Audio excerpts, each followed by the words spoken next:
Hey, what's good, Roughnecks fans, and welcome back to the Rough M Up podcast. I'm your co-host, Cullen Watkins, and I'm here with A-Train Arlington Lane as usual. But hold on, things look a little bit different in here. Who's that underneath me? We have Evan Willsmore himself. And listen, folks, if there's a guy who knows stuff about Roughnecks football, this is the guy. Like, this is him. If you don't follow him on Twitter, I'll link it in the description down below. You follow him, you're going to be covered on every single thing about the Roughnecks. He covers the Houston Roughnecks for the XFL News Hub. Go check his stuff out. Phenomenal stuff. But Evan, how are you doing? And A-Train, how are you doing? I'm doing good, man. Thank you guys for having me on. I'm looking forward to this, talking about, the game last week and then looking forward to the next 3 weeks, obviously, and hopefully playoffs. That's what it's looking like right now. Yeah, man, great to be back on the show once again. And also, we in a little bit of trouble as we getting into week 8. Of course, all of us, for those who don't know, all of us were in the press box for this week 7 matchup against the St. Louis Battlehawks. Of course, we lost 24-15. It was not a great game whatsoever. And where do we even start? Do you know what? I want to start with our quarterback situation, especially with the play of Cole McDonald. Big part of the game. What are y'all's thoughts on it? Because, of course, Cole McDonald played great against the DC Defenders. We didn't see the same level of play against St. Louis this time around. So, Evan, what are you thinking?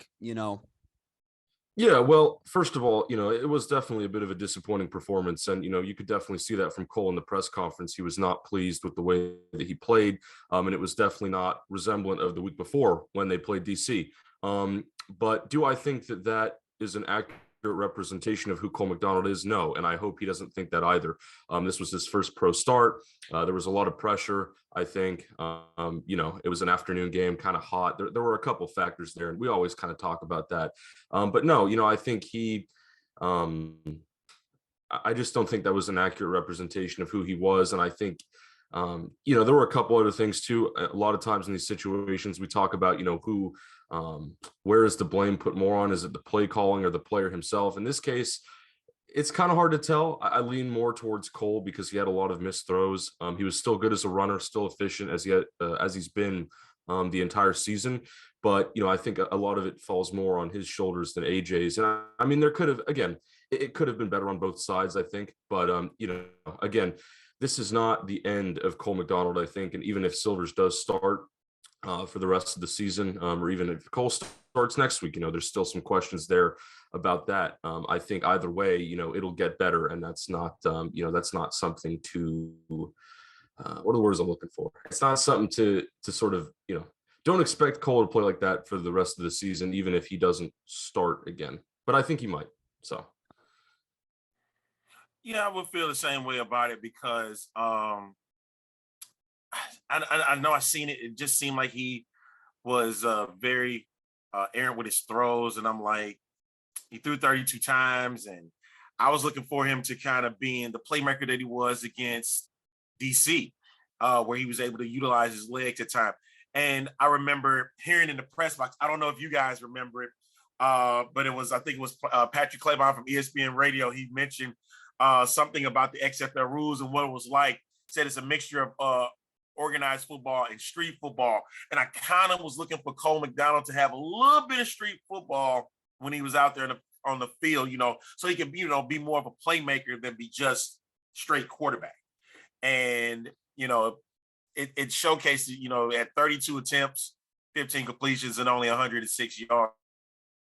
I was looking for him to kind of, like you say, he was a runner, but I wanted to be more of a runner, and just some of the throws just were a little bit off on this week.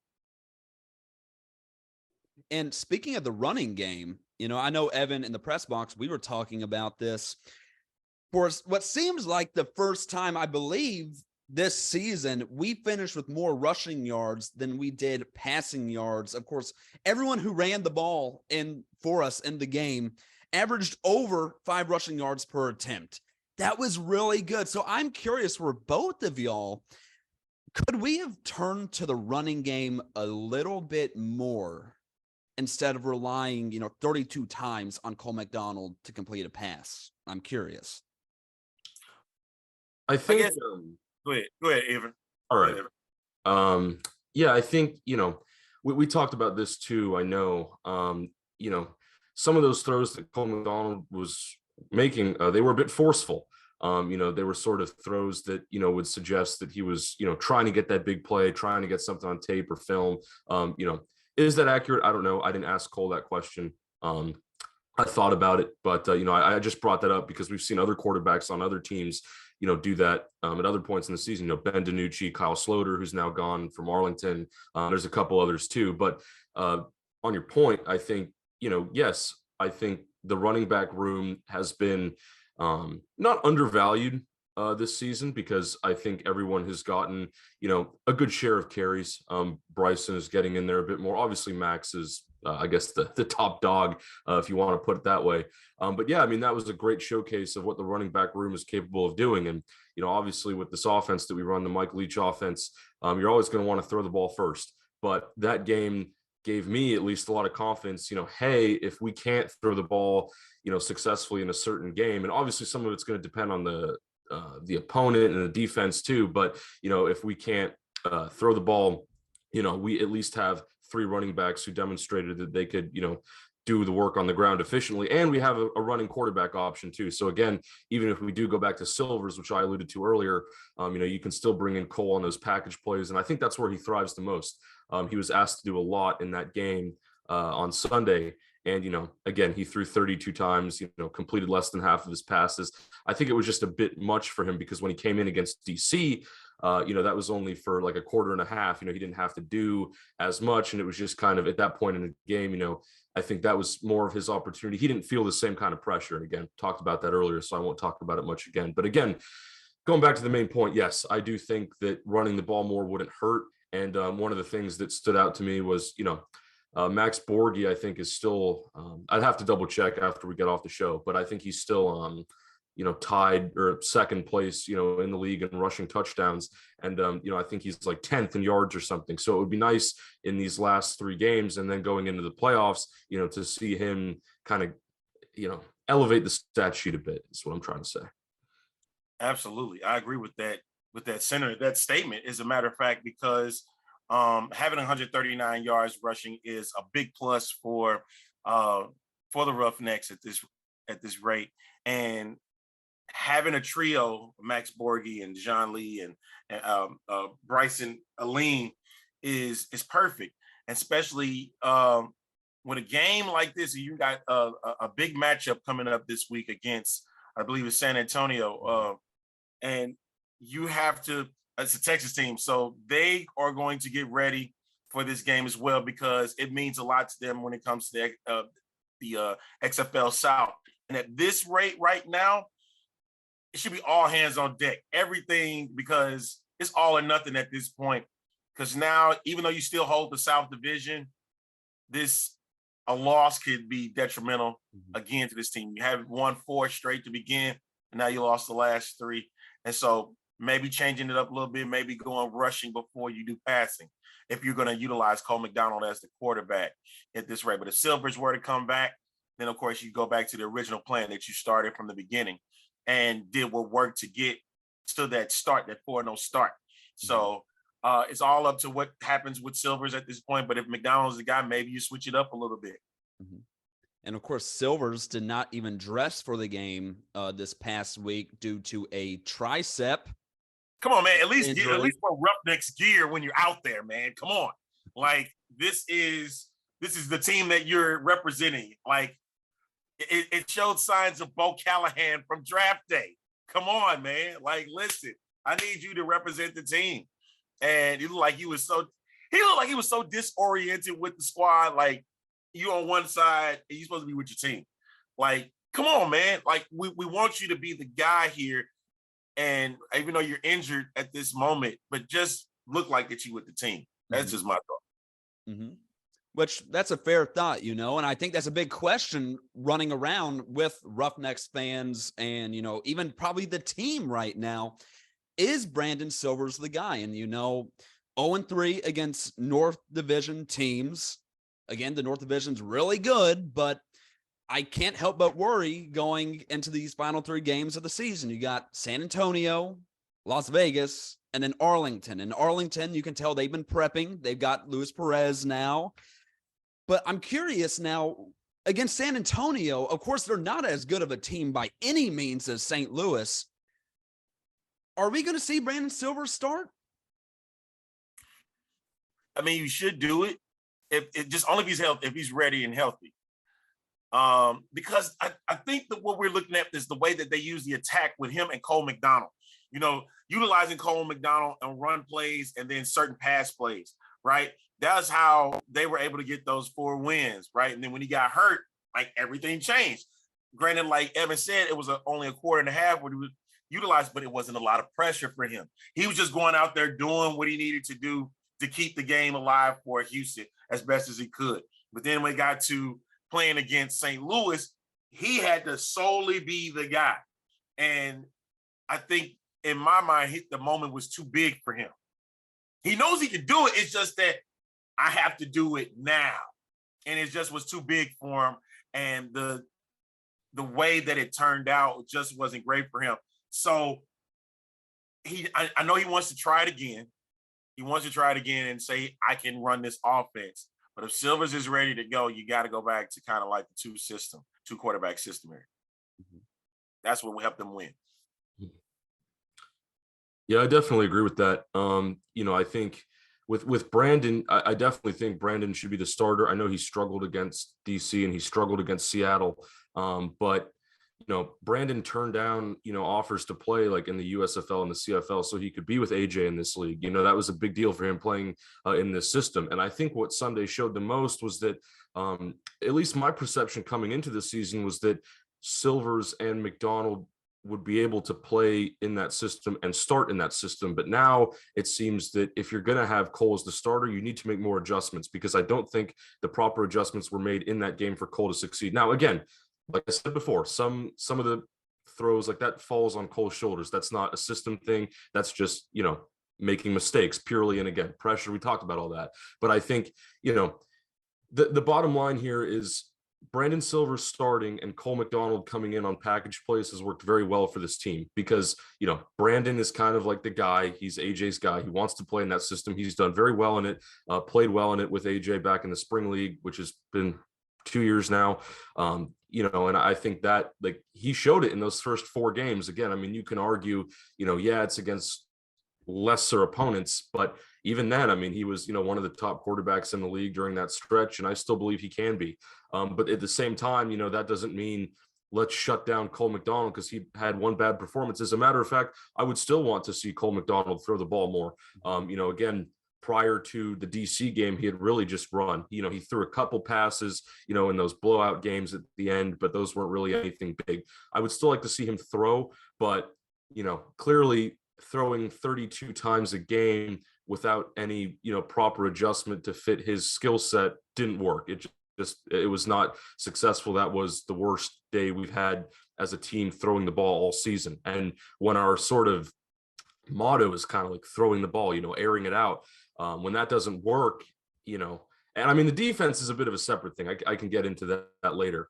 But, when your kind of whole motto doesn't work out, it's going to make for a long day. And Sunday, the game was still close, but, we had trouble scoring. I mean, we pretty much got shut out in the second half on offense. Had Will likely not return that fumble for a touchdown, I mean, I don't know, that game might have been over in the third quarter, and it was starting to feel that way.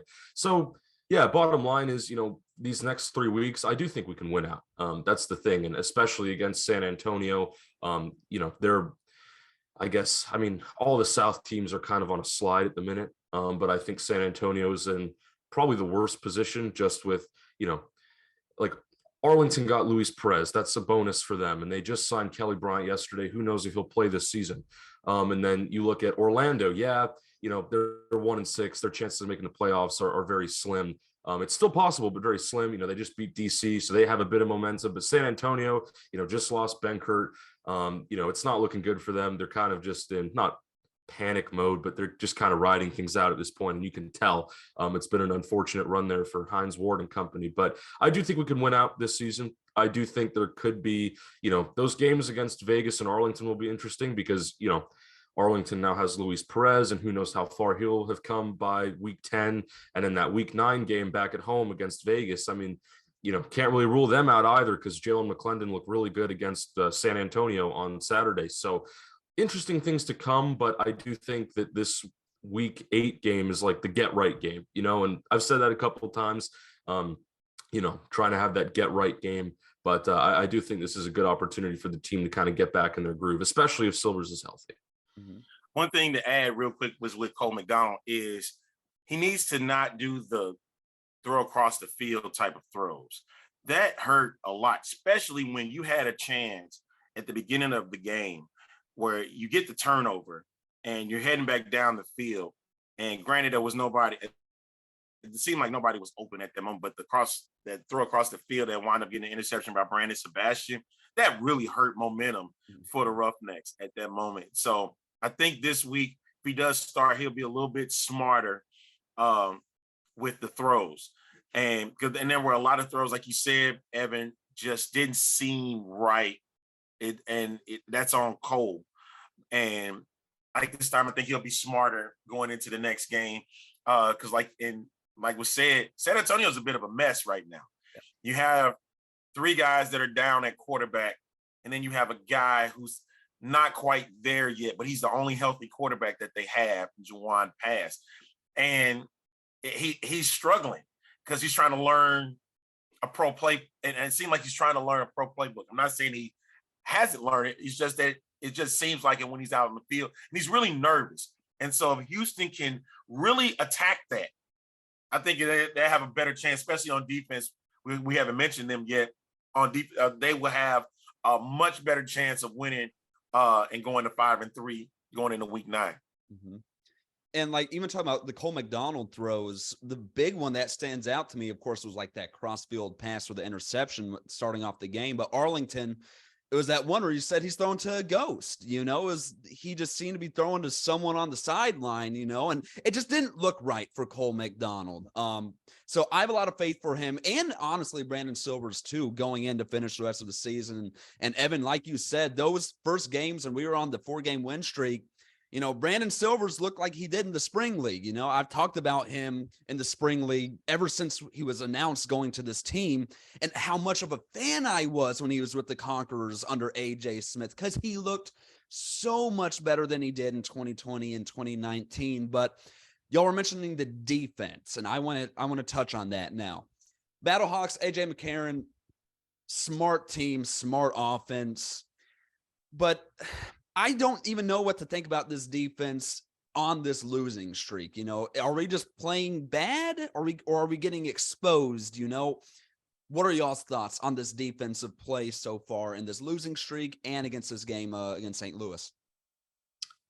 I think it's about adjustments on the defense. I mean, we talked about that a bit on the offense, right? Maybe AJ needs to tinker some more things to help Cole out.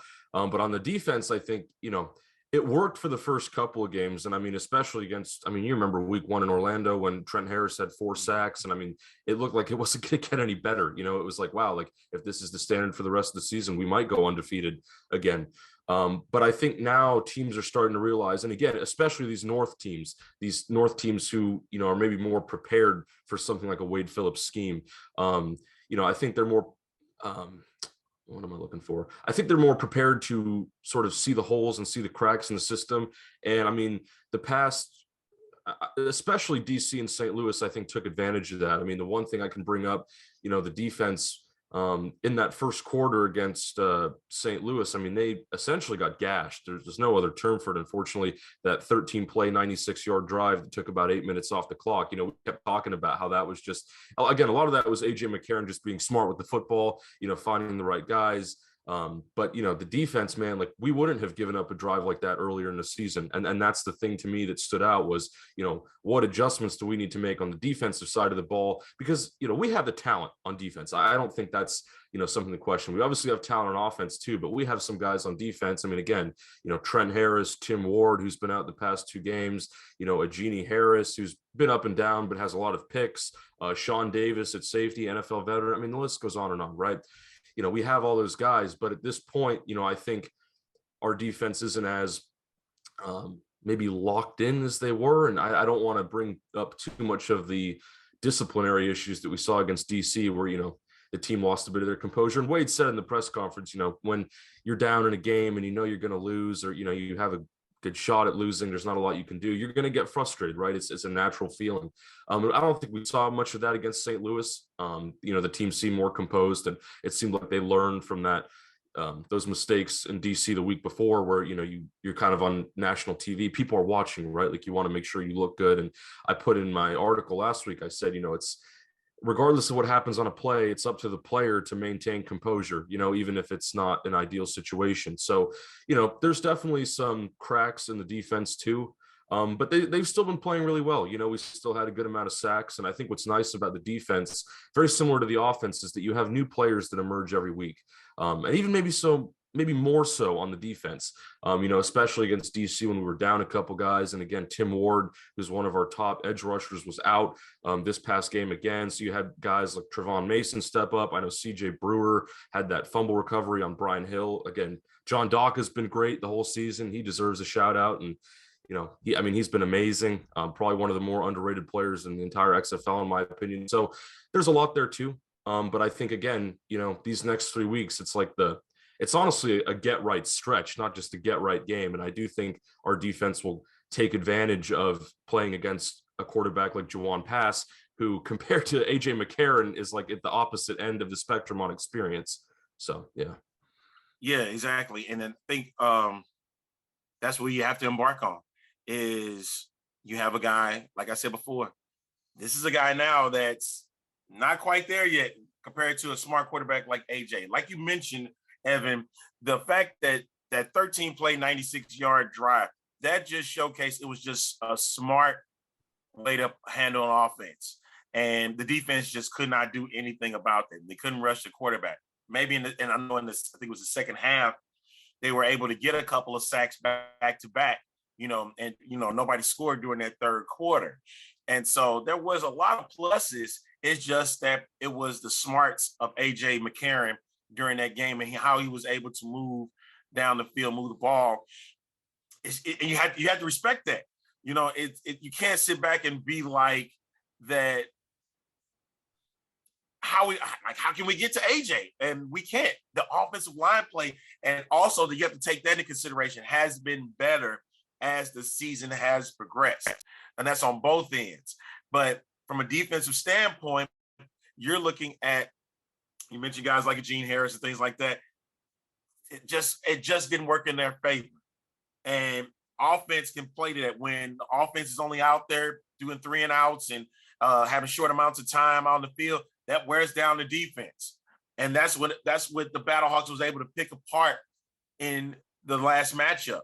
So it's all about offense and defense feeding off one another, getting out there, giving them time to rest and stuff like that. So going to be interesting to see how they change that up when they play against San Antonio this week. Mm-hmm.